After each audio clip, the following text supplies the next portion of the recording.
Hello, hi, ನಮಸ್ಕಾರ, ನಮಸ್ತೆ ಎಲ್ರಿಗೂ. ಹಾಯ್. ಇವತ್ತು ನಾನು ವೀಕ್ ಆಫ್, ಓಕೆನಾ. ಮಲಗಿದ್ದೆ ರೂಮಲ್ಲಿ. ಮೇಡಮ್ದು ಇವತ್ತು ಲಾಸ್ಟ್ ವರ್ಕಿಂಗ್ ಡೇ ಅಂತ ಅವ್ರ ಜೊತೆ ಬರೋಣ ಅಂತ. ಲಾಸ್ಟ್ ವರ್ಕಿಂಗ್ ಡೇ ಅಂದರೆ she's company staff, she's going to join as direct staff, ಓಕೆನಾ.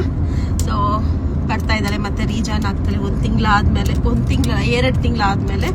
So I will be missing her very badly. So ಇದೊಂದು, if you are a company staff, after your 2 years contract you can join as direct staff, ಓಕೆನಾ. ಎಲ್ಲ hospitals ಅಲ್ಲಿ almost ಈ ತರ opportunity ಇದೆ. ನೀವೇನಂದ್ರೆ HR ಹೋಗ್ಬಿಟ್ಟು ಚೆಕ್ ಮಾಡಬೇಕು HR ಅಲ್ಲಿ. ಸೊ ನೀವು ಕಂಪನಿ ಸ್ಟಾಫ್ ಇದ್ರೆ ಡೈರೆಕ್ಟ್ ಸ್ಟಾಫ್ ಆಗಿ ಜಾಯ್ನ್ ಆಗ್ಬೋದು ಅಂತ ಹೇಳಿ. ಓಕೆ, ದೆನ್ ಚಲ್ bye. Anyway, you can see her in my videos hereafter because she is free and she will come with me always. ಹಾನಾ? Of course. Yes. Bye bye. Bye.